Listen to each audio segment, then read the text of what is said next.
apenas para quem está falando, é isso? Eu creio que sim.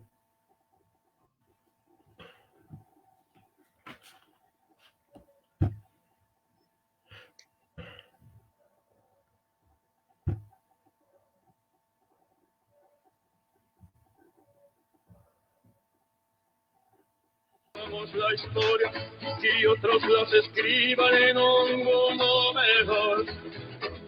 Buscar la luz adentro. Em cima.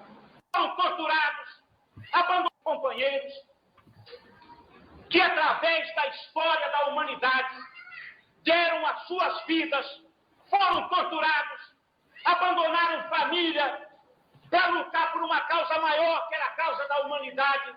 Deixaram suas mulheres, seus filhos, seus maridos de lado para lutar por uma causa maior e deram a vida por essa causa. Fizeram isso porque nós não estamos lutando pelo imediato. Nós não estamos brigando aqui por aumento de salário para o mês que vem. Nós estamos brigando aqui pelo futuro da humanidade. É isso. Essa reflexão a gente tem que fazer agora, nessas 2, 3 noites que faltam para a gente decidir os destinos do Partido Comunista Brasileiro. E é o convite que eu faço aos companheiros, cada um com a sua consciência. Apenas quero lembrar uma frase que é atribuída a vários líderes históricos da luta por uma sociedade melhor. Uns atribuem a Guevara, outros atribuem a Fidel, outros atribuem a um general das tropas revolucionárias de Cuba. Mas o importante é que ela foi dita. Num momento em que os revolucionários cubanos estavam em ciega maestra, um sentinela correu a Fidel e disse: companheiro, estamos cercados, somos 150, e a tropa do Fulgêncio Batista é de aproximadamente 800 homens. Fidel falou: tudo bem, reúne o pessoal aqui, estamos 150. Chamou os 150 e disse o seguinte: olha, estamos cercados, eles são 800. Não vamos deixar o inimigo escapar.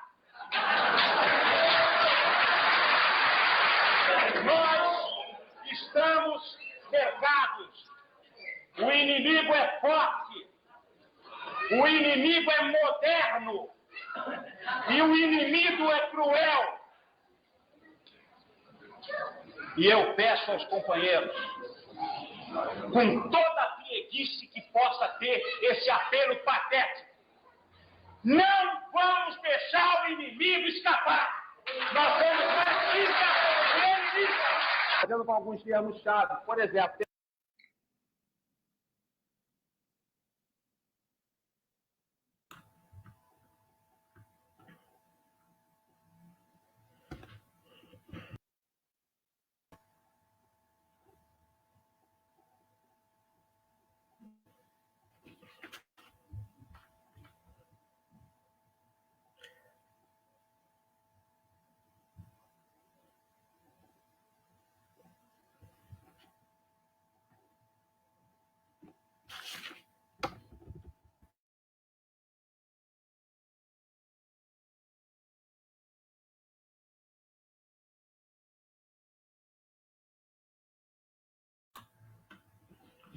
Boa noite a todos, a todas, né, os camaradas. Na nossa live de hoje, nós temos 2 professores universitários, né, fundos conhecedores da história do Partido Comunista Brasileiro, né, do movimento comunista em geral. Os professores José Milton Pinheiro, professor da Universidade do Estado da Bahia, a UNEB, né, que é membro do Comitê Central do PCB, formado em Ciências Sociais, mestrado em Educação na Universidade do Quebec, tem doutorado em Ciência Política pela PUC de São Paulo, é autor de incontáveis capítulos, artigos acadêmicos, científicos e livros. Entre esses aí eu destaco Ditadura, o que resta da transição, pela editora Boitempo, né? e o também professor universitário Marcos Cassim, professor da USP de Ribeirão Preto, no interior de São Paulo, né? Membro da unidade classista, formado em ciências sociais, com mestrado em educação pela Unimep, doutorado em educação também, né, mas pela Unicamp, Universidade de Campinas, e também autor de incontáveis artigos, capítulos, e também de um livro, né, História, Trabalho e Educação, Possibilidades e Perspectivas para a Investigação. Né?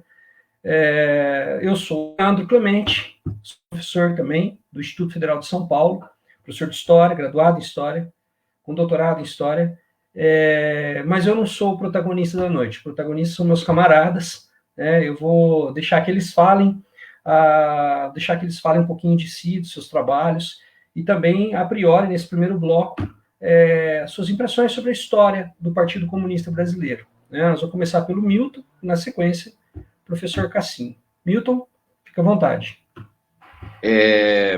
Boa noite, camaradas. É um prazer estar aqui com o Leandro, com o Cassim, atendendo esse convite dos camaradas de Franca, no interior de São Paulo, para discutir a história do PCB e discutir os desafios atuais desse operador político, a conjuntura onde estamos envolvidos, mas, em especial, traçar um pouco o perfil da história do nosso partido. Eu sou professor titular de História Política da Universidade do Estado da Bahia, e minha área de pesquisa é justamente o PCB e a esquerda revolucionária, mas centrada em especial no Partido Comunista Brasileiro. Bom, o PCB, ele nasceu tendo como base algumas questões, né? Um programa, um projeto, uma crise, uma influência e um bloco de lutas. Que programa era esse? Quer dizer, os revolucionários de 1922, eles tinham um interesse central em constituir um programa de classe para operar na sociedade. Esse programa de classe estabelecia estrategicamente, né, uma visão da possibilidade de ruptura, portanto, um projeto universal de ruptura. E essa ruptura era especificamente a Revolução Socialista, a ruptura socialista. Esse movimento se constitui com certa força a partir de um dos itens que eu citei, que é a crise do anarco-sindicalismo, e em especial após a derrota do levante anarquista de 1918 no Rio de Janeiro, onde participaram diversos membros que iam fundar o PCB, mas alguns também muito importantes, como o próprio Astor Gil Pereira, o de Galinho Rocha, José Oiticica e tantos outros que vieram a ficar muito conhecidos na história brasileira, na história política brasileira.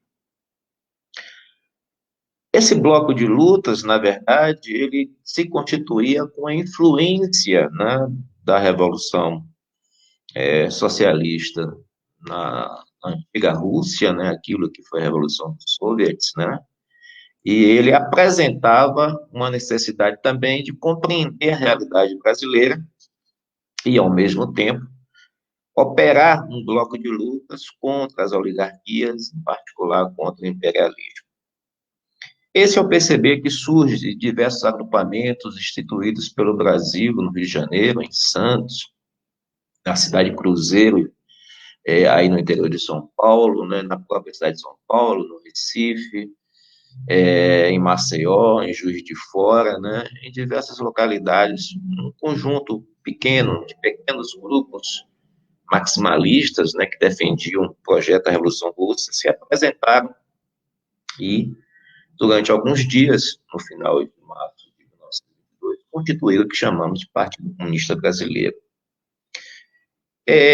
O PCB, apesar de ser legalizado imediatamente a sua fundação, imediato também ele passa a clandestinidade por ter sido colocado, né, nessa condição pelo governo de plantão naquele momento.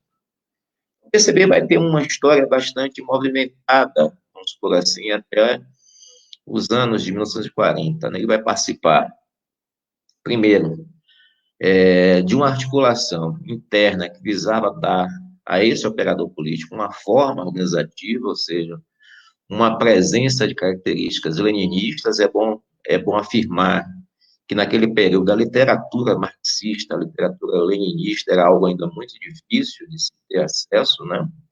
Se tomava conhecimento via as viagens, né, o desembarque em nosso país de pessoas que tiveram acesso a isso na Europa, né, informações que advinham de diversos camaradas comunistas, né, de várias partes do mundo, em especial naqueles momentos onde o partido começou a enviar pessoas para participar dos enclaves internacionais, né, os conclaves, né. Nós podemos dizer que, na década de 20, o elemento central foi a tentativa de organizar o partido, a tentativa de organizar a imprensa operária, a imprensa comunista.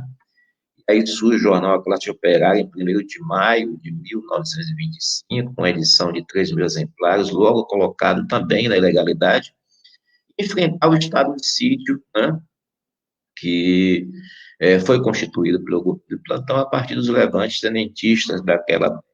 O partido chega ao começo dos anos 30, já mais encorpado do ponto de vista da presença militante, né, de diversos militantes, né, de quadros do movimento operário, que também eram quadros intelectuais que entendiam, tentavam interpretar a realidade brasileira.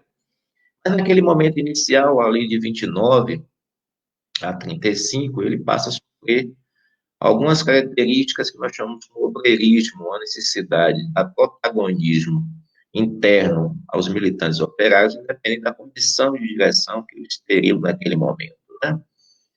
Levou o partido a afastar intelectuais importantes que, naquele momento, não eram clássicos intelectuais que nós conhecemos hoje, mas eram os clássicos intelectuais do pensamento marxista, eram intelectuais orgânicos, advindos de setores da sociedade, do mundo do trabalho, que agiam, né, na contradição da luta de classe e operavam, na medida da sua compreensão, a tentativa de organizar o PCB, fazer as lutas, né, daquela quadrilha, ao mesmo tempo lutar na perspectiva da Revolução Socialista. Desse período, é bom registrar a formação do Bloco Operário, depois o Bloco Operário Camponês, que conseguiu, inclusive, eleger 2 parlamentares, intendentes, hoje chamados de vereadores, na cidade do Rio de Janeiro, e também ter um candidato à presidência da República, o Minervino de Oliveira, um líder operário negro.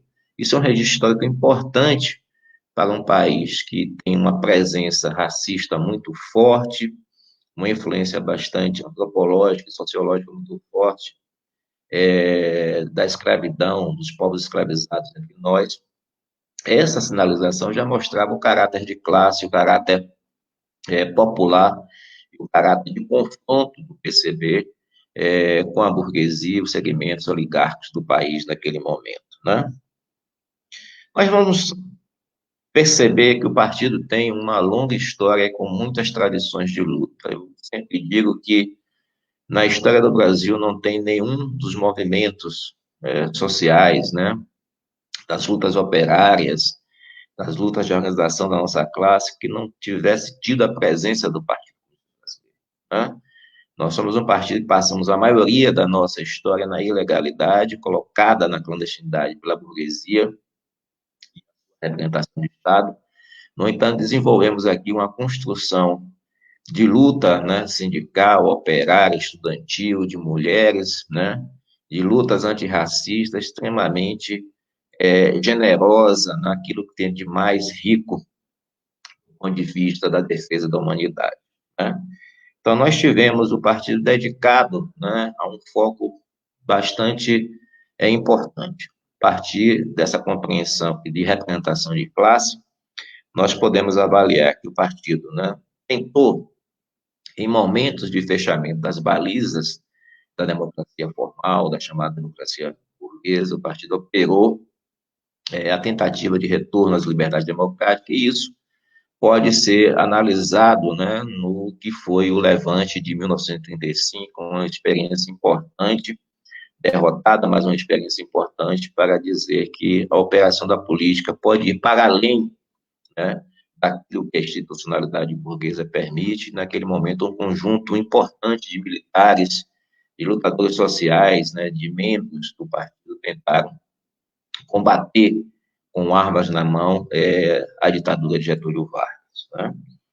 Bom, esse período do obreirismo, que foi um período delicado para o partido, ele vai criar, não por essa perspectiva, mas pela repressão que foi levada ao partido após o Levante de 35, um momento de extrema desorganização da vida interna. É bom lembrar que do começo de 36 até 1943, o partido esteve com muitas dificuldades para se organizar. E o Birô da Internacional, né, aqui na América Latina, considerava que a infiltração no partido era tão grande, só tinha contato com o CR da Bahia, naquele momento, através de Jorge Amado, João Falcão, Boris Tabakoff, né, e outros intelectuais militantes, né, da época, né, e um pouco depois, o próprio Carlos Marighella, né. Então, esse período, né, de 36 a 1943 foi um momento difícil de infiltração, de debate, mas o partido novamente conseguiu dar um salto importante no sentido da sua reorganização com a chamada Conferência da Mantiqueira, né, que o chamado Grupo Baiano, um conjunto de militantes da Bahia, e um conjunto de militantes que na Bahia se encontravam naquele período, inclusive o general Nelson Werneck Sodré, que na Bahia estava exercendo a função no Exército como capitão, mas também diversas pessoas pelo Brasil afora participaram desse movimento. Naquele período se encontrava na Bahia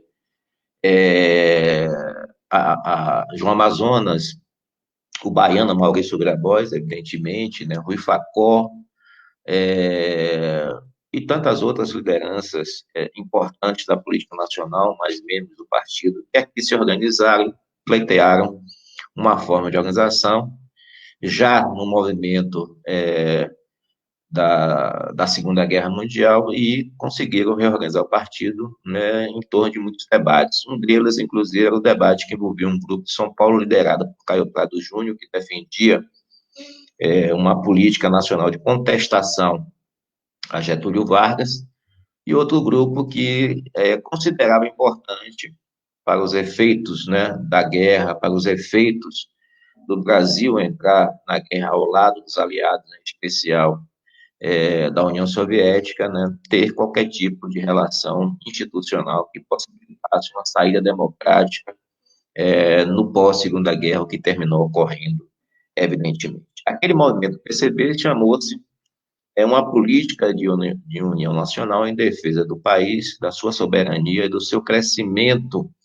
como forma de combater o subdesenvolvimento. Eu diria, nesse primeiro momento, né, que o partido ele pode ser analisado por duas questões essenciais. O PCB sempre esteve, né, lendo o horizonte, interpretando o horizonte a partir de sua ação, pensando em duas questões. Primeiro, defender a democracia, as liberdades democráticas, para que ele pudesse operar na realidade concreta, nas lutas de classe. Isso é importante porque um partido que viveu menos de 2 anos na legalidade, né, até 1947, né, dá para compreender que era importante a defesa desse espaço, como Lenin dizia, que era o espaço mais, vamos dizer assim, importante, né, da luta política nas circunstâncias que nós nos encontramos.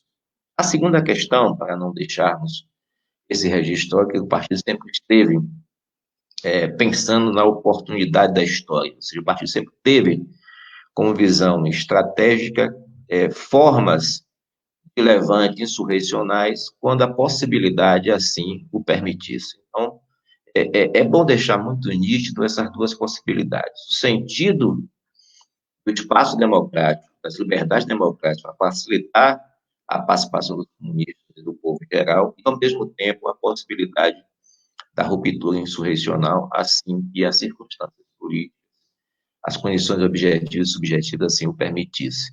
E mesmo que isso não tenha ocorrido em 1935, o partido pautou aquele movimento como uma forma de reação aos travamentos institucionais que o Brasil passava e, de certo modo, o fechamento democrático que Getúlio Vargas operou naquele sentido.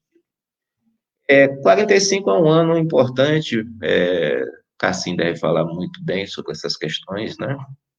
Nós vamos ter uma eleição em 45, o partido elege 14 deputados federais e um senador, sendo o senador mais votado no Brasil, né? Ele se elegeu também deputado federal pelos estados, né? A legislação assim o permitia naquele período.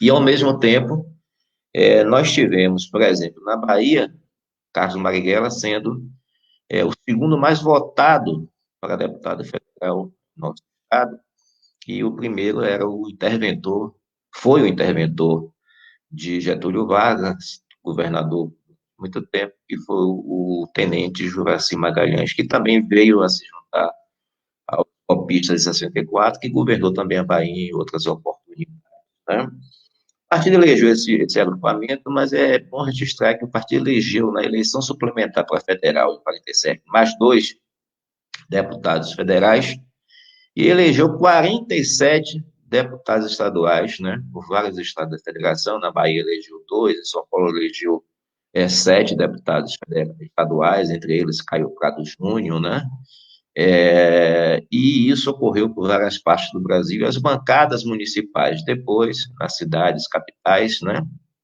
foram extremamente expressivas, né. Bom, o que é que a gente pode, de certo modo, avaliar dessa história do PCB? O PCB cresceu, né, bastante, se tornou a força hegemônica na esquerda brasileira, no intervalo democrático, aquilo que a gente chama de 45 a 64.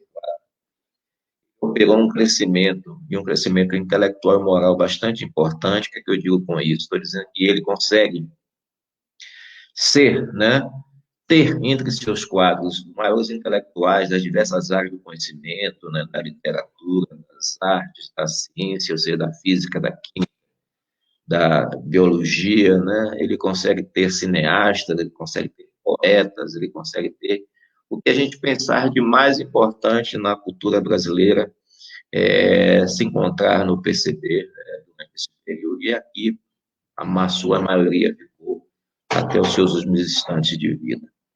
O partido se consolidou como operador político, não só pela presença desses intelectuais, né, a exemplo de Graciliano Ramos, Jorge Amado, né, Tarsila do Amaral, né, Oswald de Andrade, o Mário Schember, um dos maiores físicos da história da humanidade. O Einstein considerava ele o 10º mais importante físico daquele momento, né, o Adolfo Lutz. Então, figuras importantes, cineastas como Nelson Pereira dos Santos, né, Leon Richman e tantos outros que impactaram o que tem de mais importante na vida cultural desse país. Ao lado disso, também registrando a Anísio da Silveira como uma das pessoas mais importantes no pensamento psiquiátrico brasileiro, foi indicado ao Nobel de Medicina, foi sugerida, se encontrava preso e o governo de Getúlio Vargas não permitiu que seu nome fosse colocado na lista dos pretendentes. Bom, então o PCB tem uma presença não só nesse campo, mas na organização daquilo que tinha de mais vivo da classe operária. Naquele momento não se podia ter central sindical, mas todas as organizações intersindicais com caráter de central sindical que ocorreram na história do Brasil, o PCB foi protagonista da sua reorganização, assim como uma das greves mais emblemáticas do país, que foi a greve dos 300 mil em São Paulo, em 1953, uma das lideranças, inclusive, o Marighella, né? Então, esse partido, no intervalo democrático de 1945 a 1964, se consolidou, né? E teve um momento de formulação bastante importante. O que quer dizer isso? Primeiro, no fechamento, né, da postura autoritária do general Dutra na presidência da República, de 46 em diante, até 50, ao colocar o partido na legalidade, os parlamentares caçados, né, o partido operou um dos documentos mais importantes da sua história, que é o Manifesto de Agosto de 1950. manifesto constituía uma compreensão, né, da existência de uma classe numerosa no Brasil, compunha nele a perspectiva e compreensão, né, da autonomia de classe em relação à burguesia, seja ela das suas mais diversas frações, ao mesmo tempo possibilitava a constituição de sindicatos e entidades autônomas da presença do Estado e sugeria uma frente no sentido de que seria necessário, inclusive, ter um braço armado dessa frente para derrotar a burguesia e o governo, né, neofascista, se a gente pode se colocar assim, esse termo não caberia naquele período, mas eu estou fazendo uma analogia, na história, isso é muito perigoso, com características extremamente turvas, né, esse governo do Dutra, e o partido operou um dos mais belos e importantes documentos, né. Esse documento vai ser confrontado em março de 1958 com o documento da Declaração de Março, que aí sim eu considero que é o documento que vai possibilitar a ruptura da tradição do que é um partido revolucionário, embora seja um documento que examine o capitalismo brasileiro, que pense no processo da institucionalidade democrática do Brasil, que elenque possibilidades de alianças para fazer o processo de transformação, mas dá um papel protagonista ao processo da institucionalidade burguesa como forma de transição para o socialismo, né? Então, é um documento importante do ponto de vista sociológico, um documento importante do ponto de vista da interpretação do Brasil, localiza, né, a presença da classe operária, mas é um documento que capitula os instrumentos de uma visão estratégica para um partido de classe. Eu acho que aquele documento contribuiu para muito mais na frente essa ruptura da tradição, dá um golpe muito sério e contundente no operador estratégico que é o partido dos comunistas brasileiros, no caso. Então, o processo de transição foi um processo delicado entre esses dois documentos, né? Nós tivemos aí o surgimento do PCdoB em 62, com um racha do nosso partido, né?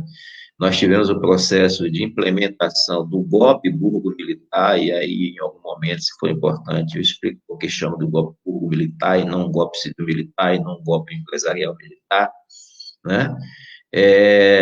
No sentido de que, embora fôssemos uma das forças mais importantes, a força hegemônica da esquerda brasileira, com uma presença muito poderosa entre os militares e militares em postos estratégicos das Forças Armadas, nós não conseguimos ter a possibilidade, a organização de enfrentar o golpe nos seus primeiros momentos e pagamos, mesmo não indo para a luta armada, um preço extremamente grande, né?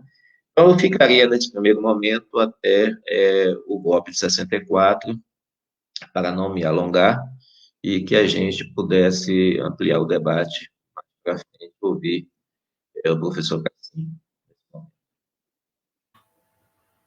Obrigado, professor Milton. Antes de passar a palavra ao Cassim, professor Marcos Cassim, queria mandar uma saudação para os nossos camaradas, o André Luiz, meu colega de profissão, a Cláudia, né, Gouveia, o Ilso Alves, o Piro Barreto, né, o pessoal que nos acompanha, né, mandar uma saudação a todos os camaradas, né, mais uma vez agradecer ao professor Milton por essa brilhante apresentação desse histórico do partido. E agora, vocês, professor Marcos Cassim. Bom, primeiramente, quero agradecer o convite, né, dos camaradas de Franca, né.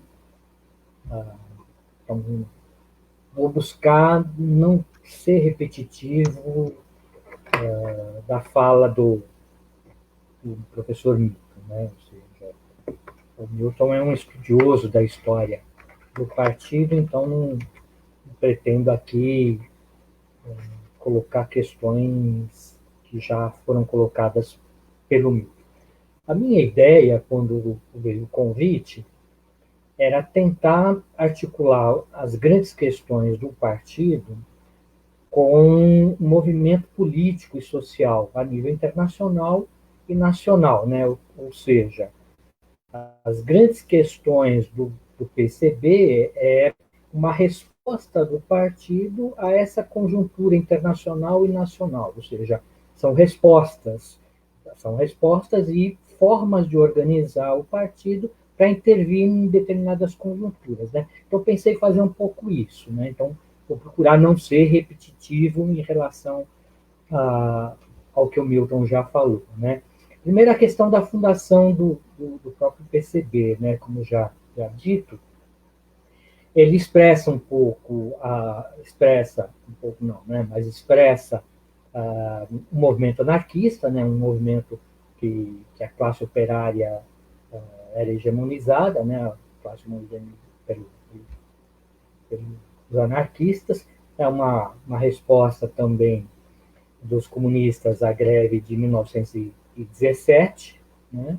Como também é uma resposta dos comunistas brasileiros em relação à Revolução Russa de 1917. Mas também é fruto, né, de uma industrialização, no início de uma industrialização, de um movimento de urbanização do país, né, da criação de uma classe média urbana, né, expressado pelo movimento tenentista, como também o movimento da Semana de Arte Moderna, né, ou seja, o PCB é criado nesse contexto social e político, né, e tenta dar resposta a isso, né. Então, essas são uma primeira questão nesse primeiro movimento do partido, né. O segundo grande movimento que eu vejo na história do partido é na década de 30, né? 35, 37, né? O que responde, né? A insurreição de 35 e a própria criação da ANL, né? Na Aliança Nacional Libertadora, né? Que também responde a nível internacional, né? O crescimento do nazifascismo, né? Tanto na Itália quanto na Alemanha, e internamente é uma resposta ao movimento fascista através da organização dos integralistas. Então, a criação da ANL e a própria insurreição de 35 é o contraponto que os comunistas fazem ao avanço do nazifascismo no país, né, e internacionalmente, né? Como já foi dito também pelo Milton, o movimento de 35 é derrotado e você tem uma repressão muito grande, né, do Partido Comunista, né? E isso vai passar o partido a ser perseguido, a ser desorganizado praticamente em quase todo o regime ditatorial do Getúlio, e que se reorganiza, né, como também já foi dito, em 1947. Mas por que ele se reorganiza em 47? Né? Ou seja, já está apontado, já se aponta o fim da Segunda Guerra Mundial, né, onde o nazifascismo está sendo derrotado na Segunda Guerra Mundial, e internamente o Getúlio Vargas já começa a afrouxar um pouco essa repressão e a ditadura dele, começa a perceber que como na sua contradição interna, né, uma organização interna nos moldes fascistas, mas externamente na luta contra o fascismo na Segunda Guerra Mundial. Então, quando se aponta ao final da Segunda Guerra Mundial, você já tem um movimento, né, interno do Getúlio afrouxando um pouco isso pelo que está colocado externamente, né? Internamente. Esse estrategiamento vai fazer com que o partido possibilite a reorganização em 1943, né, através da conferência da Mantiqueira, né? Com o final da Segunda Guerra Mundial, né, o que você tem uma abertura democrática no país, né, a eleição do Dutra, a Constituinte de 46, eleições, a legalidade do PCB, né, Mas, ao mesmo tempo que você tem, externamente, né, internacionalmente, você tem a questão do fim da guerra, a democratização, a vitória dos democratas na guerra, logo após, né, 47, 48, você tem a nível internacional o estabelecimento de uma guerra fria, né, a polarização entre a União Soviética e os Estados Unidos cria um conflito internacional, né, do ponto de vista político, ideológico, que vai se refletir no Brasil, né? O que eu estou querendo dizer? Né? Que esse pequeno processo de democratização no início da década de 40, eles se revertem muito rapidamente, né? A cassação dos nossos deputados, senador, a colocação do partido na ilegalidade, né? Então você tem uma perseguição muito grande dos comunistas em relação ao governo Dutra, né? Outro momento importante da história do partido, também já salientado pelo Milton, que é o Manifesto de 1950, né? Que também acho que é um documento de extrema importância na história do PCB, né? E o que reflete o documento de 1950, né? Reflete esse processo de direita, de fascista do governo Dutra, né? Dessa repressão do governo Dutra, se posicionando nesse conflito bipolar internacional, se colocando do lado norte-americano e propondo, né, essa perseguição aos comunistas a nível nacional, né? Então, o documento de 1930, no meu entendimento, expressa um pouco essa bipolaridade a nível internacional, né, no país, né? Outro momento importante, também já salientado pelo Milton, que é o documento de 1958, né? Ou seja, como dois documentos tão próximos, né, 1950 e 1958, podem ser tão distantes, né, do ponto de vista ideológico, político e organizador do partido, né? A gente não pode esquecer que entre um documento de 1950 e 1958, a gente tem uma ruptura no movimento comunista internacional, né? Que foi a origem dessa ruptura do movimento comunista internacional, que foi o 20º Congresso do Partido Comunista da União Soviética, né?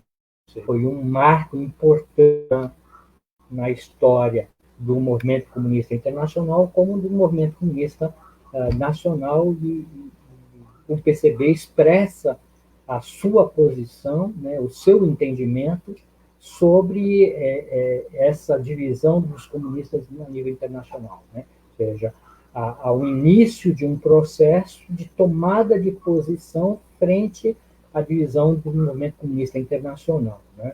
Por que eu digo o início de um processo, né? Porque a ideia do processo não enquanto ruptura abrupta, né? Mas a ruptura enquanto processo, né? Não de forma estanque, né? Então, ou seja, o documento de 1958 inicia um processo de ruptura de uma concepção de Partido Comunista Revolucionário, né? Inicia um processo de ruptura de uma organização marxista-leninista, inicia um processo de ruptura de um partido de organização de classe, né? Então, 58, esse documento, no meu entendimento, também ele é fundamental para a história do Partido Comunista, né? Outra questão é 64, né? O golpe de 64, e também o partido faz uma escolha, né, da resistência ao golpe de 64. Né? A posição que ele toma, independente de a gente pensar se foi correta ou incorreta, mas foi uma posição que trouxe rupturas internas no partido, várias dissidências, né? Vários outros movimentos foram criados a partir da dissidência do PCB, né? Enquanto fruto de resposta do PCB ao golpe militar e a resistência que deveria se dar em relação ao golpe, né?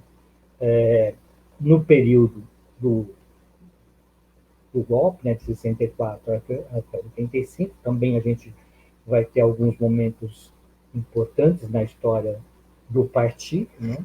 Como, por exemplo, 79, né, que é um momento importante da história nacional, que é a anistia política que houve, e isso significou a retomada de vários dirigentes do partido para o Brasil, né, quando o próprio Comitê Central funcionava nesse período logo anterior, na década de 70, se organizava, né, se reunia na Europa, porque estavam todos exilados, né, com anistia à retomada do Comitê Central, né. Então, isso é um fato importante também para a história do país, né, do país e do PCB também, né. Mas mesmo a retomada dessa direção do PCB, né, ela vai trazer ainda, ela não elimina os conflitos internos que já tinham já tinham iniciado, né, no final da década de 50, né, e todo esse período, no final da década de 50 até final da década de 70, eles não se resolveram, né, eles apenas foram suspensos, não vou dizer suspenso, mas foram meio que se ponderados, né, dada a situação de clandestinidade interna e um comitê central, sua direção operando fora do país, né?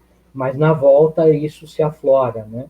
Tanto se aflora que vai se ter um congresso do partido antes da sua legalização, e isso é interessante, né? Que os últimos dois partidos a serem legalizados no Brasil depois da anistia são os partidos comunistas, que é de 1985, né? Um atraso, né, da legalização do PCB em relação aos outros partidos pós-anistia, né? Isso também traz algumas questões do partido na sua intervenção no movimento social, político, ideológico, né? Então, isso é importante a gente tá destacando, né? E outro fato importante, né, vai ser o Congresso de Racha, né, em 1991. Né? E a questão do Congresso, né, do 11º Congresso, isso, né, o 11º Congresso, 10º Congresso, desculpa, não 11º, mas o 10º Congresso, ele vai expressar, né, essa ideia de ruptura, né? Como eu tinha dito que 58 expressava o início de um processo de ruptura, o Congresso, o 10º Congresso, ele vai expressar o fim deste processo de ruptura, né? É nesse momento que a direção do PCB pensa em liquidar com o PCB, né? Ou seja, transformar o PCB, enterrar o PCB, e isso é uma resposta do PCB a uma política internacional também na tentativa de acabar com o movimento comunista internacional, né, que foi o fim do leste europeu, né, ou seja, a queda do muro de Berlim em 1989, foi uma tentativa de acabar com o movimento comunista internacional. E isso se expressou também no Brasil, né? E como se expressou nos liquidacionistas, tentando acabar com o partido. Então, há todo um movimento a partir deste congresso em que alguns camaradas do Comitê Central, alguns militantes do partido, os dirigentes do partido, fazem a luta de manter o PCB, né?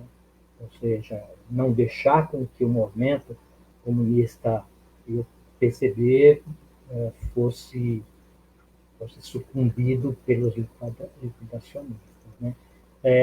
A partir daí, a gente vai ter todo um processo de reconstrução do partido, né, nos congressos, na retomada do 11º Congresso, 12º, 13º, 14º, 15º, e estamos hoje no 16º Congresso, que ainda não terminou. Mas em cada congresso desse, processos de legalização do partido, processo de acúmulo de força, de retomada de organização leninista do partido, trabalho de reconhecimento internacional do PCB enquanto representante dos comunistas brasileiros, e essa é uma construção importante, né? Eu acho que vale a pena a gente pensar um pouco essas coisas, né? Como é que se articula a história do PCB com o movimento político internacional comunista em geral e como que se articula com a política nacional, né? Seria uma primeira fala para a gente dar um pontapé inicial para a discussão. Obrigado. Eu que agradeço, Marcos. Muito obrigado pela sua exposição. Né? E nós já temos aqui algumas perguntas, né, de camaradas que nos enviam. Mas antes disso, eu queria mandar um salve para camaradas que chegaram logo depois, né, quando o Marcos falava.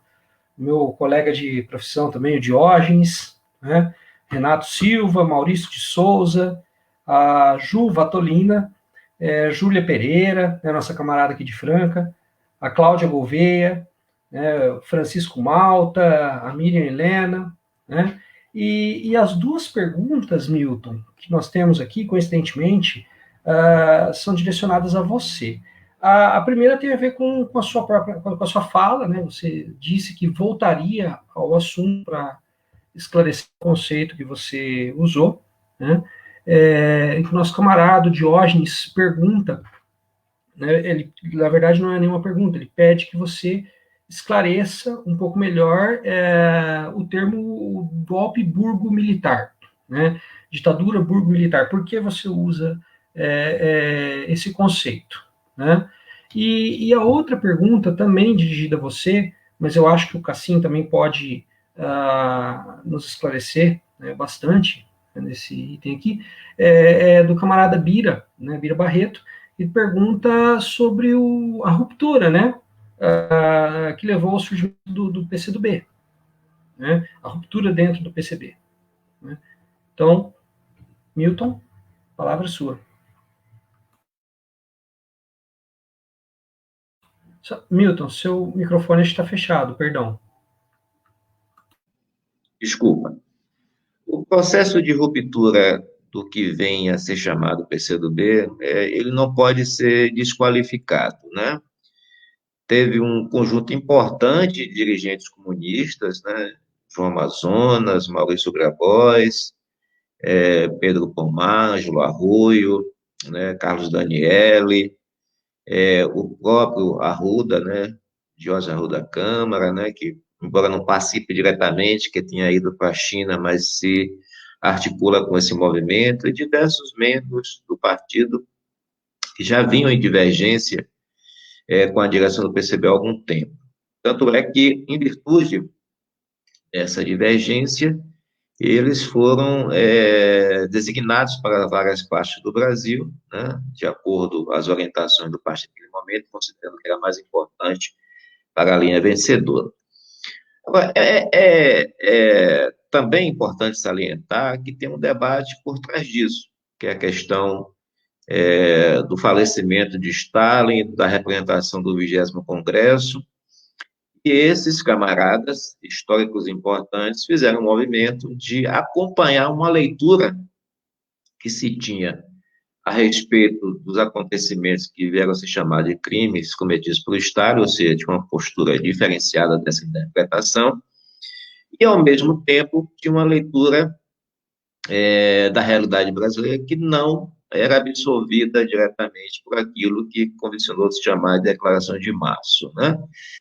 Ao lado disso, tinha um debate muito forte nos comitês regionais, né, a respeito do que é a orientação geral do partido para aquela conjuntura, né?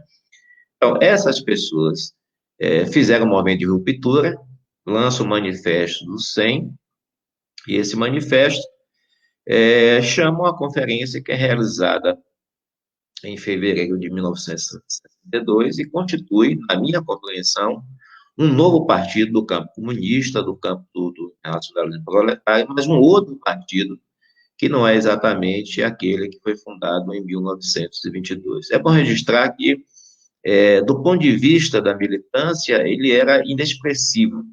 O quantitativo de pessoas que se desligaram do PCB para fundar o PCdoB era extremamente pequeno, embora tivesse figuras históricas da maior relevância, como esses que eu acabei de citar. Então, uma questão da interpretação da realidade brasileira. Segundo, uma interpretação dos acontecimentos internacionais, né? Terceiro, uma visão sobre o que pautava a leitura sobre o 20º Congresso do Partido Comunista da União Soviética, são os elementos centrais, né, que vão, de certo modo, pautar o debate, e esse debate que dá surgimento, formação ao PCdoB. Também gostaria de registrar que esse PCdoB, formado em 1962, o PCdoB da guerrilha do Araguaia, o PCdoB de diversos momentos históricos, não é, na minha compreensão, o PCdoB que hoje opera na realidade brasileira a partir de uma outra concepção de partido, uma outra concepção de marxismo, uma outra concepção de Revolução Brasileira. Para não ser polêmico, eu diria apenas isso. A segunda questão, acho que foi o Diógenes, né? A primeira foi Bira, um camarada aqui da cidade de Nazaré das Farinhas, na Bahia, professor de básica. A gente precisa ter uma preocupação, né, com essa conceituação. Primeiro, o que é o golpe civil-militar? Convencionou-se no Brasil justificar a presença difusa, não organizada de segmentos populares da cidadania difusa da sociedade como um instrumento de participação do golpe de 64. Pesquisas históricas não dão protagonismo a segmentos organizados da vida social como participante do golpe de 1964. A tentativa de colocar essa denominação civil-militar é uma tentativa de acrescentar ao movimento, né, interno à burguesia e às Forças Armadas como aquele que teria o apoio representativo de setores da sociedade. Isso não é verdade. Isso se comprova nas diversas pesquisas que não é verdade. Tiveram manifestações, sim, de donas de casas de Belo Horizonte, de setores da igreja, de setores pequenos, ruidosos da classe média, em apoio ao que seria um movimento para tirar a legalidade institucional e tirar, de certo modo, João Goulart do poder, né?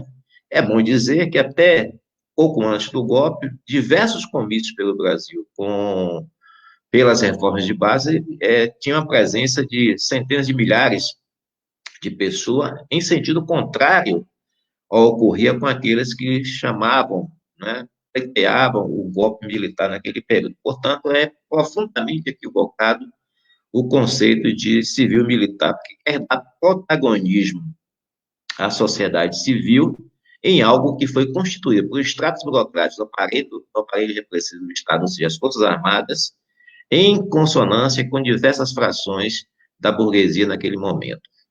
A segunda operação, que é o empresarial militar, ele é muito devedor, né, do livro A Tomada do Poder, do René Dreyfus, né? que faz uma análise weberiana, né, para apresentar as características que ele vai considerar que são categorias importantes para interpretar o golpe de 64, né? Olha, o termo empresarial é um termo muito vago, é um termo de status interno a uma classe, ele não se justifica numa interpretação da ciência política, uma interpretação marxista, para justificar o golpe. O que é o empresário? O empresário pode ser uma pessoa que tem um pequeno comércio em um bairro popular de qualquer cidade, como pode ser o dono do Itaú, né? Como pode ser o dono de empresas importantes da indústria nacional. Então, não se aplica o termo empresarial militar nessa conjuminação. Por que eu uso o burgo militar? Primeiro, pós 1947, a conformação das Forças Armadas brasileiras foi mudando. Foi mudando por quê? Porque a formação desses oficiais passou a ser nas academias francesas e norte-americanas. Se constituiu nessa formação da ideologia da segurança nacional a presença do inimigo interno, que anteriormente não existia, apenas o inimigo externo.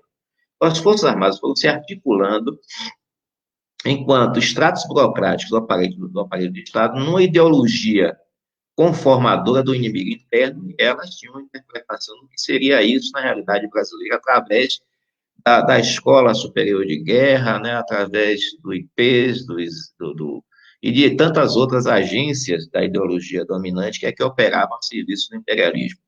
Ao lado disso, a burguesia interna, porque aqui nunca existiu burguesia nacional, sempre foi burguesia interna consorciada ao imperialismo desde sempre, né?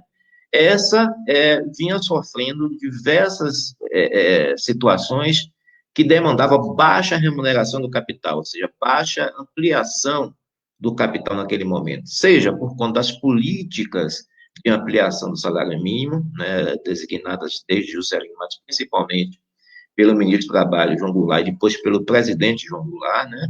Então, a valorização do capital naquele período passava por diversas dificuldades. Então, a ação política, ideológica, a burguesia, através das suas diversas frações, né?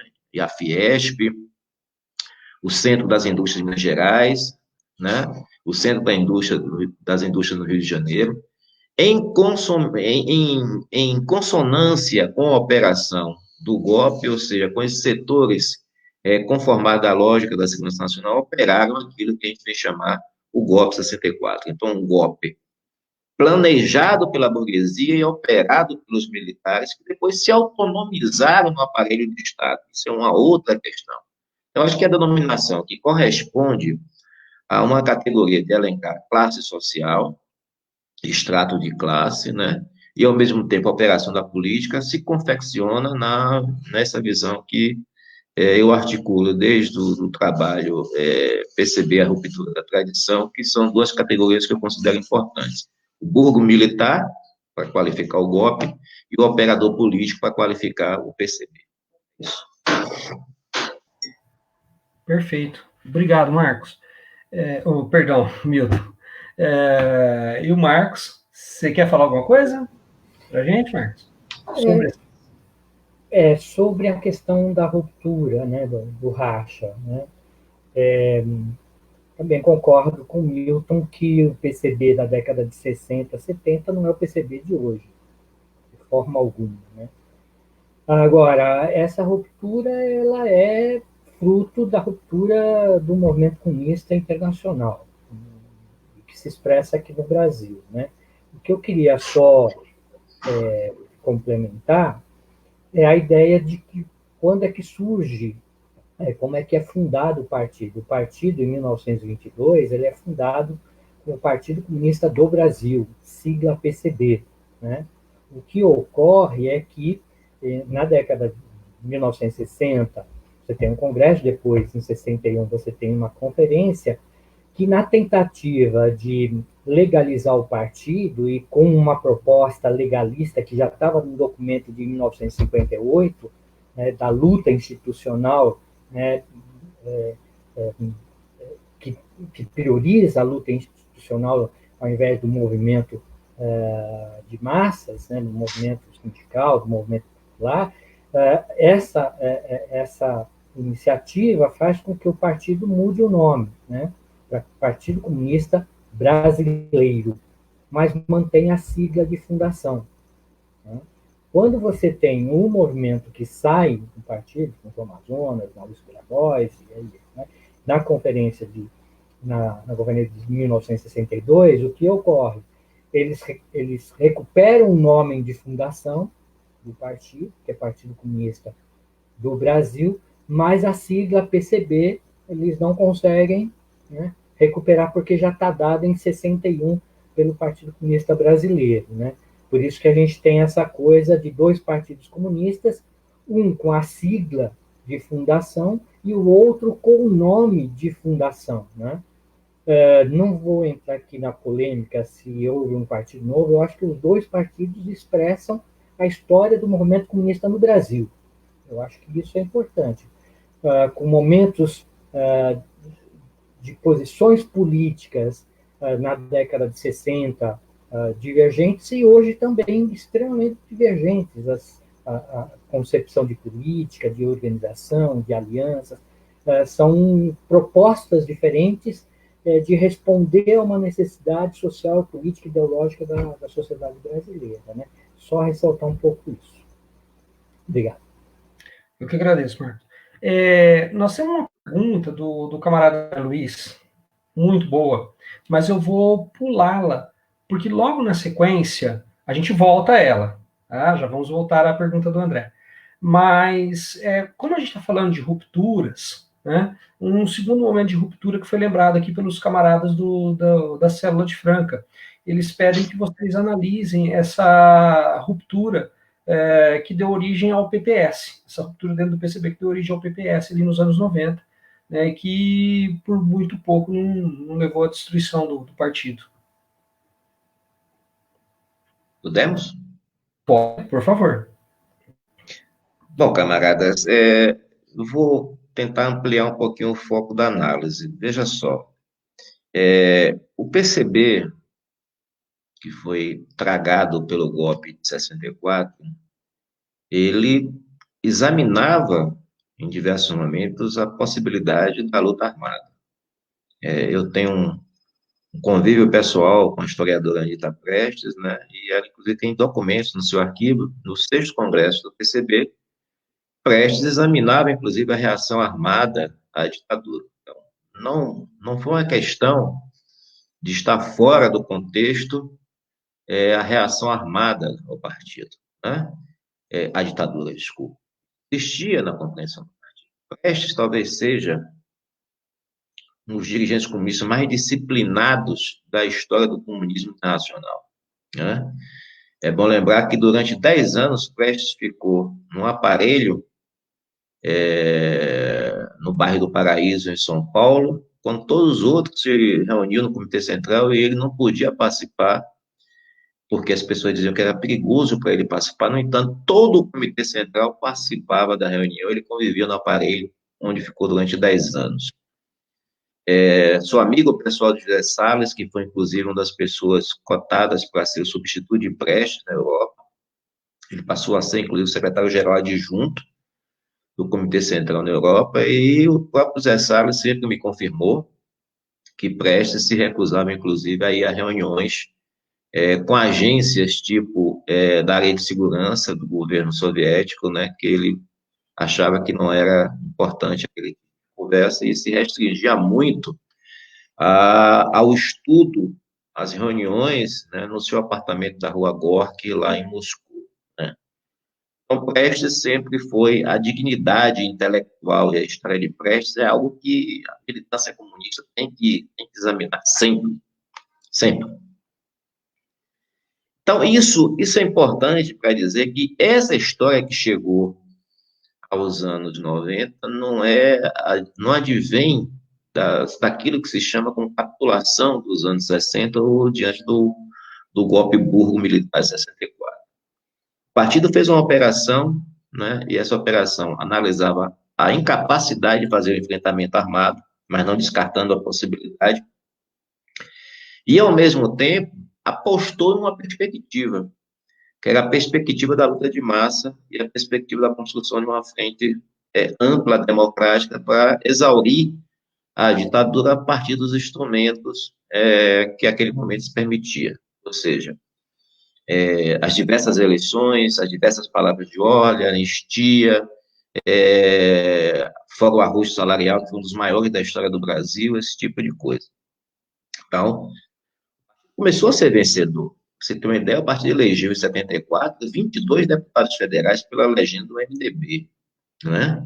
Mas eu quero registrar uma questão que eu acabei de fechar uma pesquisa de 7 anos, né? Que são os mortos desaparecidos do PCB. No primeiro dia de abril de 64, quando se matou o jovem Ivan, né, na cidade de Recife, a bala na porta do Palácio de Miguel Arraes, defendendo o governo de Miguel Arraes, ao diplomata José Jobim Pinheiro, assassinado em 1979, pelo SNI, né? O partido, embora não tenha participado da luta armada, né, teve 42 pessoas assassinadas, e muitas delas, os corpos, né, não foram nem achados até o dia de hoje. Entre eles, Neide dos Santos, que é uma única mulher do PCB, né? Então, o PCB fez o enfrentamento de massa, o PCB organizou sindicatos, o PCB teve muita presença sindical e de massa naquele período. E isso levou ao extermínio do PCB do ponto de vista físico, das suas maiores lideranças, os maiores quadros do partido, em virtude da vitória substantiva que o partido começava a ter nas políticas de frente democrática, e por isso foi caçado. A Operação Gringo, né, diversas operações, né, os comentários dos anos de chumbo para o partido de 73 a 76, onde se matou em profusão dirigentes do partido, não só do Comitê Central, mas dos comitês regionais e pessoas, a exemplo do Vladimir Herzog, do operário Manuel Feofilo e tantas outras pessoas. Esse partido implementou uma política para derrotar a ditadura. Agora, a interpretação que vem pós a saída de Prestes e a interpretação que advém do 7º ao 9º Congresso, isso sim, rompeu, construiu a ruptura com a tradição revolucionária do PCB e queria levá-lo ao extermínio. Isso foi uma luta árdua, uma luta de camaradas comunistas por todo o Brasil, né? Em manter o partido, né? Nós enfrentamos, eu sou membro do Comitê Central desde 1990, no 9º Congresso, né? Quando disputamos por chapa, a nossa chapa encabeçada por Oscar Niemeyer, a chapa dos liberacionistas, encabeçada por Roberto Freire, mas também tem uma terceira chapa de camaradas do Rio Grande do Sul, encabeçada pelo Domingos Todero, né? Nós tivemos uma vitória importante no sentido de que, primeiro, não deixamos de liquidar o partido. Segundo, reorganizamos o partido sobre novas bases, né? No sentido de fazer enfrentamento na luta de classe. Terceiro, né? Reorganizando o partido do ponto de vista institucional, aquilo que é permitido nós participarmos dos espaços da democracia formal, eleições e tudo mais que se coloca, né? Então, os desafios colocados aos comunistas brasileiros no processo de liquidação proposta pela turma de Roberto Freire, eles não venceram e nós conseguimos barrar, e hoje somos um partido pequeno, porém um partido organizado, presente na luta de classe, pensando na Revolução Brasileira. Perfeito. Muito obrigado. Assim, você quer falar algo sobre? Então, eu penso, como na minha primeira fala, né? Ou seja, essa ideia do PPS, nesse momento liquidacionista, ele é o resultado de um processo, né? De um processo que, no meu entendimento, se dá a partir de 1958, aonde o partido prioriza o movimento democrático, popular, das liberdades, né? E meio que abandona, né, a luta de classes, na minha leitura, né? Me faz lembrar um pouco, parece que na década de 70, quando o Comitê Central volta, né, isso fica mais claro, que está um pouco na ideia do Gramsci de guerra de movimento e guerra de posição, né? Ou seja, neste momento, né, há leituras, né, e o próprio eurocomunismo está colocado uma leitura do Gramsci e no limite do movimento, né, na guerra de posições, né, que a possibilidade do socialismo, né, se dá na tomada, na guerra de posições, tomando posições na estrutura civil e institucional do país, e que essas tomadas, esse avanço de posições institucionais na sociedade levaria automaticamente ao socialismo, né? E a liquidação do movimento, né, que para mim é a queda do Muro de Berlim, ali está o processo onde se instaura o fim da possibilidade de uma reorganização social na perspectiva socialista, né? Então, é o fim do socialismo. Então, não é possível, a experiência socialista foi derrotada, portanto, não há cabimento de se ter partidos comunistas que propõem uma sociedade socialista e caminhem para o comunismo, né? Então, o liquidacionismo, para mim, também expressa essa ideia de liquidar a possibilidade, né, ou pelo menos liquidar a opção de uma reorganização social que ultrapasse a sociedade capitalista, né? Um pouco essa ideia do Fukuyama, né? O capitalismo é o fim da história, né? Então, a derrota que eu não chamaria de derrota, né? Mas essa ideia da experiência socialista no leste europeu, né? Ela significa o fim da opção socialista para esses liquidacionistas, né? A história é um processo de ciclos, né?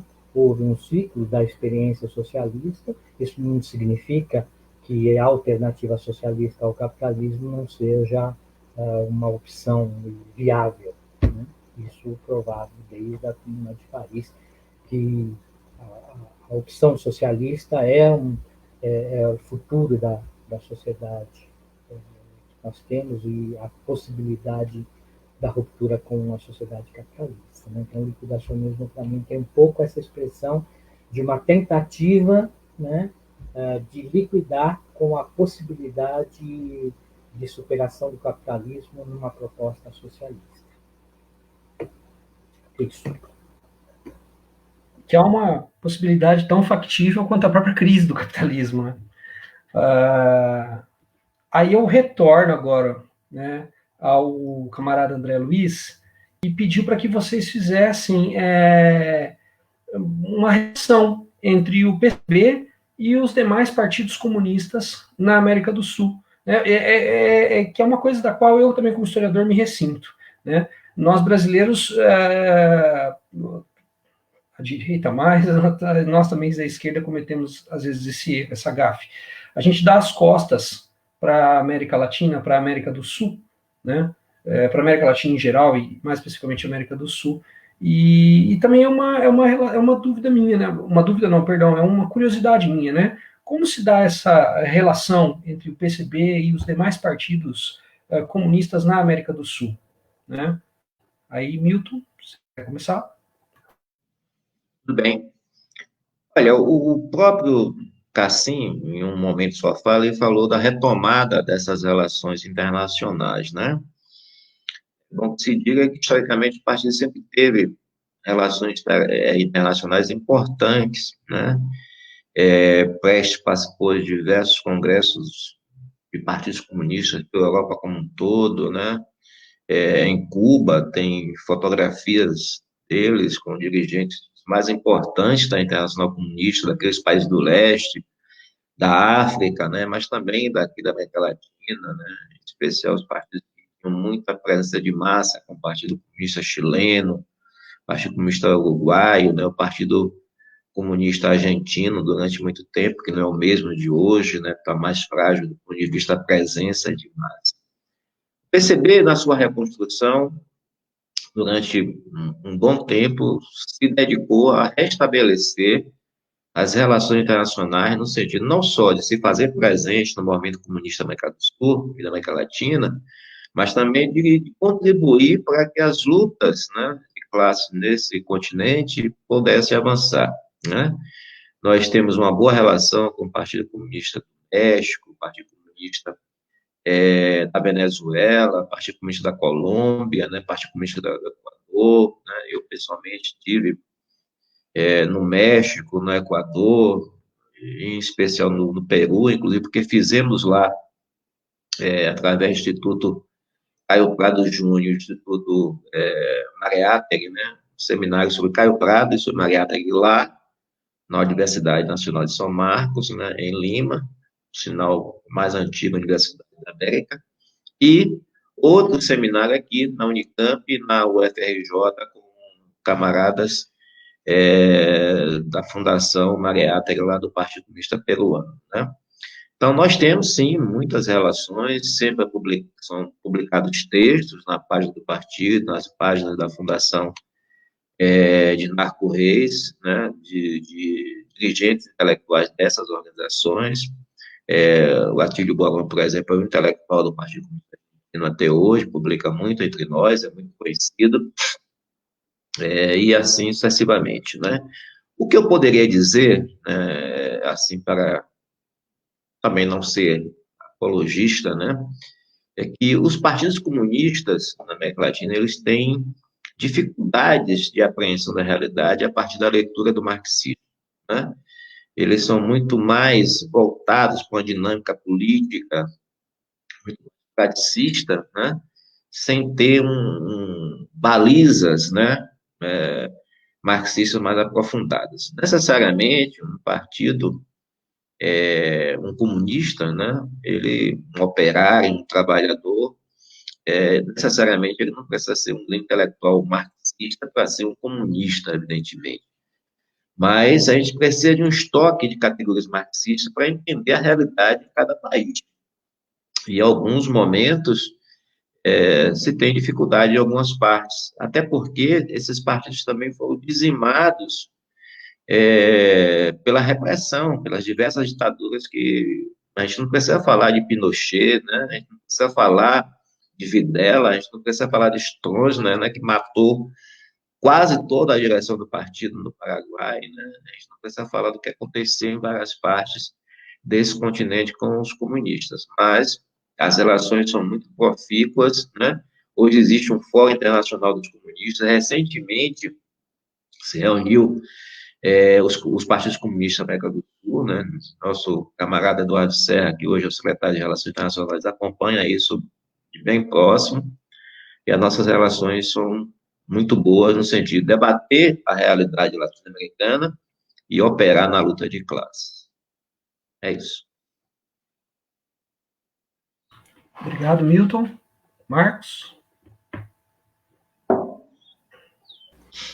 Não, essa é uma pergunta para o membro do Comitê Central. É ele que tem essas relações, esse trânsito. Acho que o Milton falou, me contenta. Contenta não, o que ele falou está falado, né? Mas pode acompanhar a página do partido, que todo e qualquer militante extra-partido vai perceber muito essa presença. Camaradas, como a hora já é bem adiantada, eu vou lançar uma última provocação a vocês, né? E quais seriam esses desafios? A camarada Júlia acaba de postar, inclusive, né? Transmissão de pensamento, né, Júlia? Quais seriam os desafios? Quais seriam os desafios que o partido enfrenta na atualidade? Começa comigo mesmo? Por favor.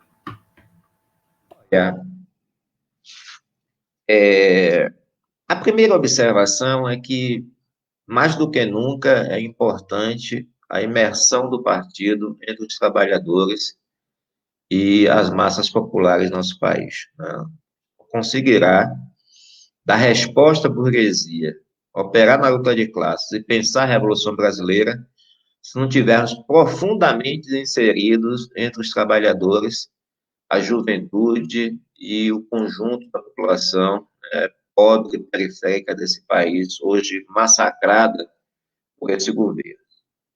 A segunda questão é que é de extrema importância uma unidade de ação que constitua um bloco, né, de forças à esquerda dentro de uma frente maior que conteste a presença de Bolsonaro Mourão no governo e que refute qualquer possibilidade de ditadura e de golpe nesse país, que, ao meu ver, está em construção, não aos moldes antigos dos tanques na rua, mas no afunilamento das balizas da democracia formal, cada dia sendo mais fechadas pelo Palácio Planalto e seus asseclas, né? E nas ruas, pela presença da ignorância, do obscurantismo, do neofascismo, pelas hordas neopentecostais, pela classe média racista que tem feito as suas manifestações antidemocráticas pelo país, né? A defesa do que é público, do que é estatal nesse momento, é um ponto importantíssimo para questionar o neoliberalismo.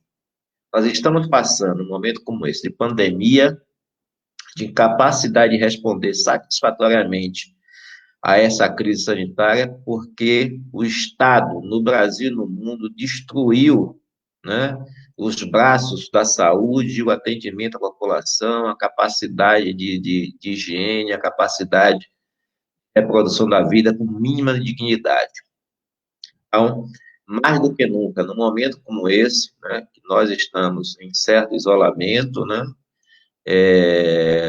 pensar naquilo que a gente pode fazer a partir dessa posição, né?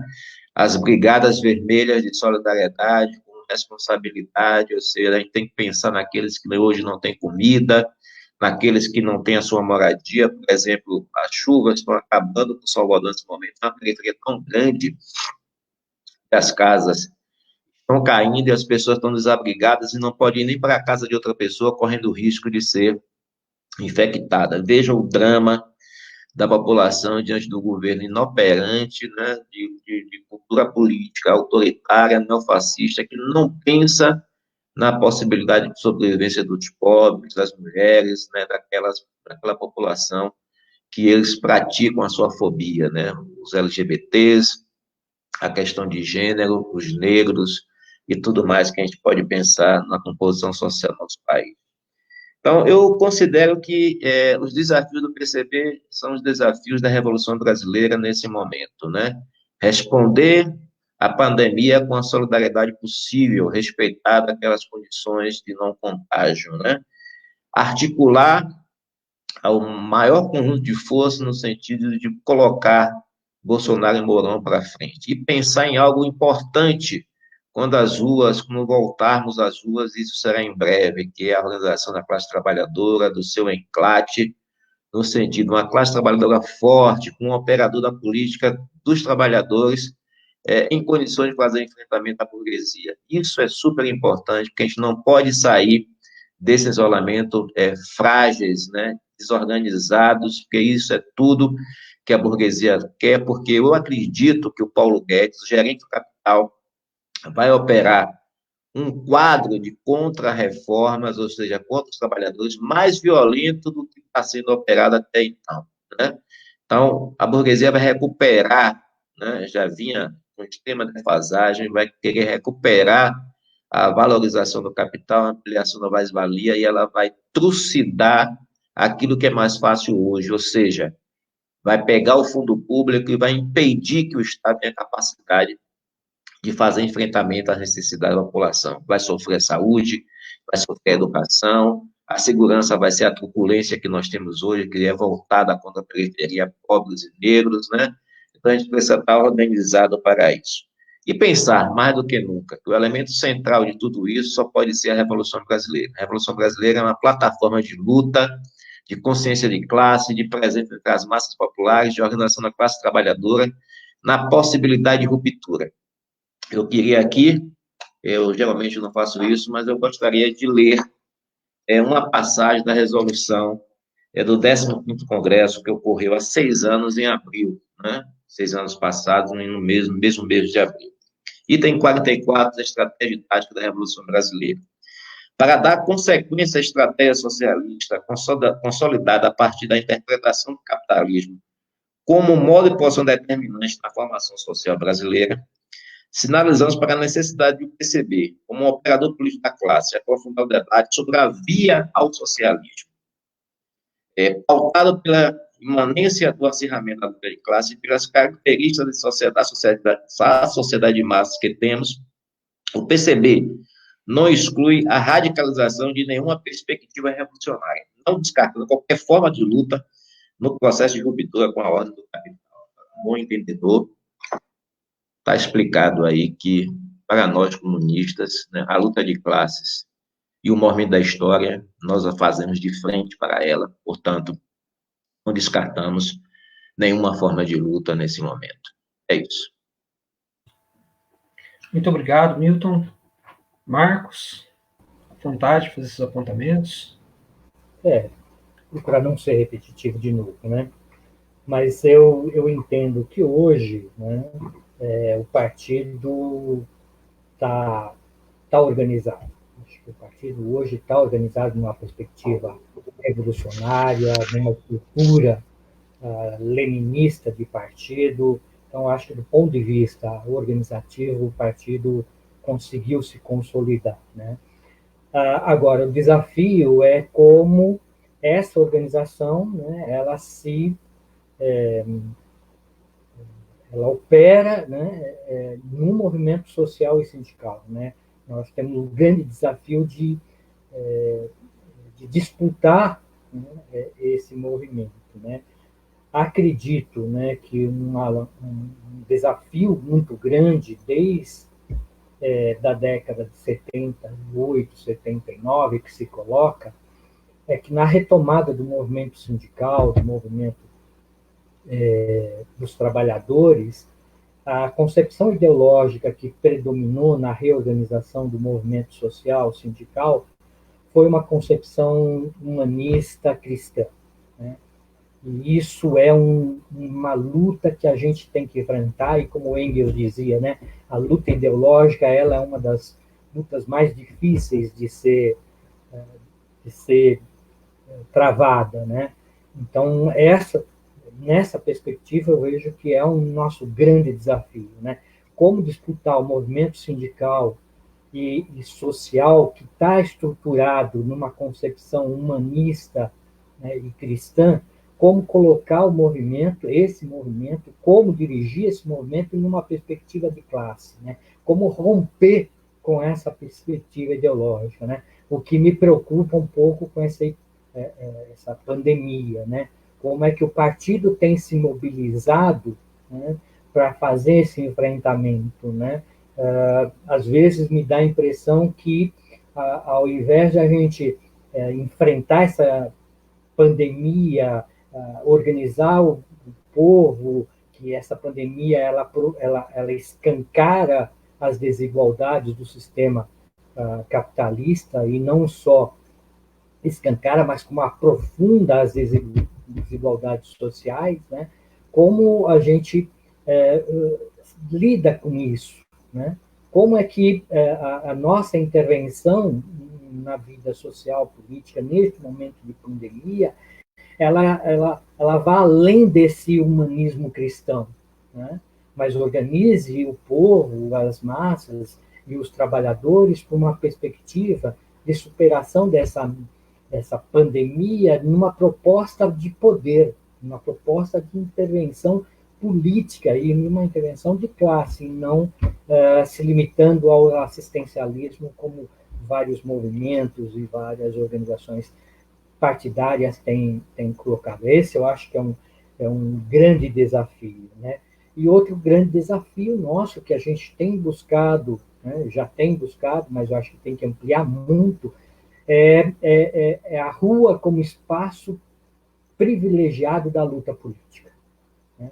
É a rua, é a tomada das ruas pelo movimento comunista, pelo movimento de massa, né? E os comunistas dirigindo esse grande movimento de massas de ruas, né? Então, eu colocaria duas perspectivas, né? Dois grandes desafios que é a luta ideológica contra o humanismo cristão, que prevalece hegemônico no movimento sindical e no movimento social, e o segundo grande desafio são as ruas, para as nossas lutas políticas que estão colocadas e que vão vir.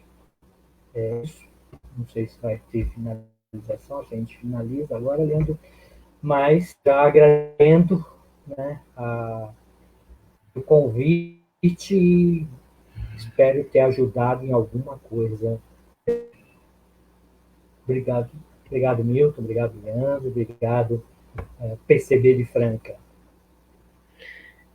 Camaradas, eu que agradeço vocês terem disponibilizado o seu tempo para esse debate.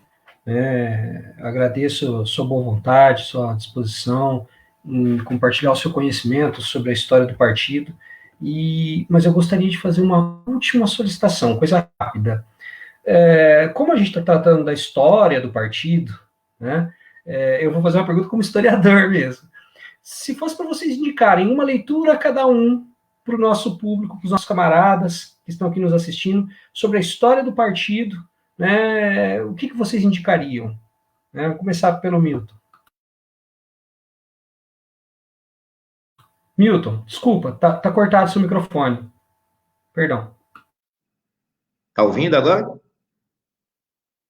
Eu indicaria a trilogia do Edgar Carone sobre a história do PCB, volume 1, 2 e 3, muito esclarecedor, muitos documentos, documentos dos eventos operários sindicais, eventos de mulheres, a questão do negro, né, a questão dos camponeses, os acontecimentos da história, a presença do partido, os debates internos ao partido. E, como o Tito me pediu, adicionei um capítulo grande, que tem, acho que uns 70, 80 páginas, do livro Ditadura Orquestra da Transição, que eu faço uma discussão sobre o PCB, a partir do golpe até o 8º Congresso. Nós vamos ter um curso do partido na quinta-feira, e eu disponibilizei uma parte da tese de defesa para professor titular, que também sobre o PCB dos seus primórdios até a Declaração de Março, né?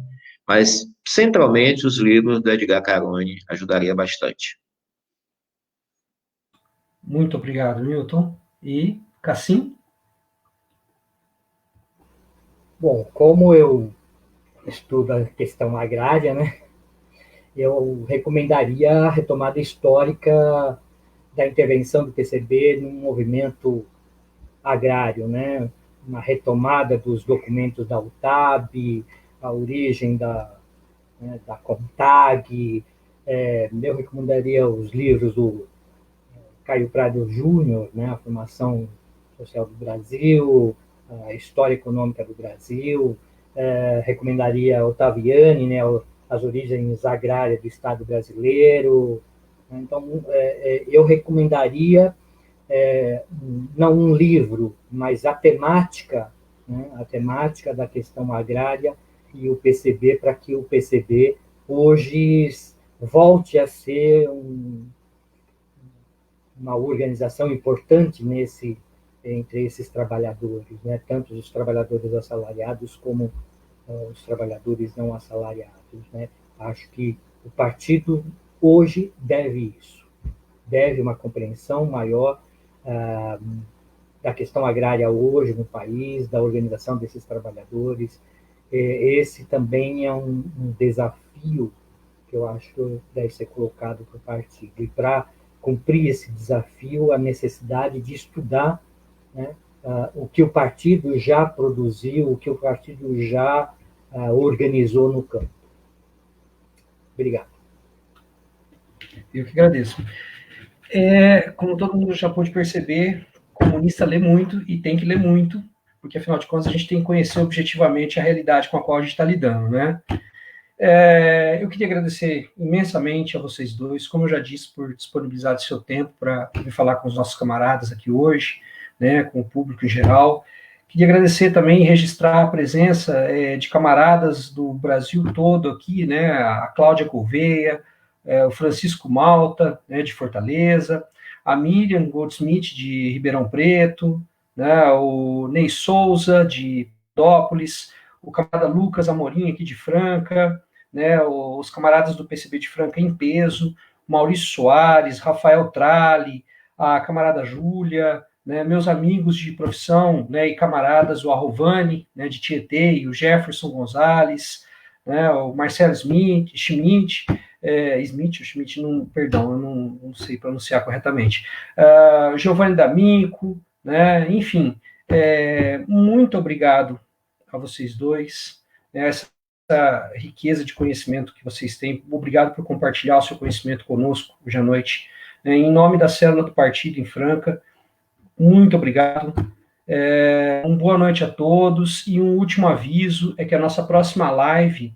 será no dia 3 de maio, às 5 da tarde, né, sobre a crise da educação e o avanço do EAD, com Paulo Napoli, né, da unidade classista, dirigente estadual da POSP, né, e o Pedro Paulo Carvalho, Resistência e Luta do PSOL de São Paulo.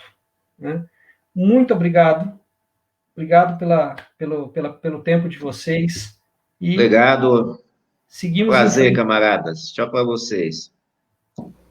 Obrigado. Boa semana para todos. Vocês também.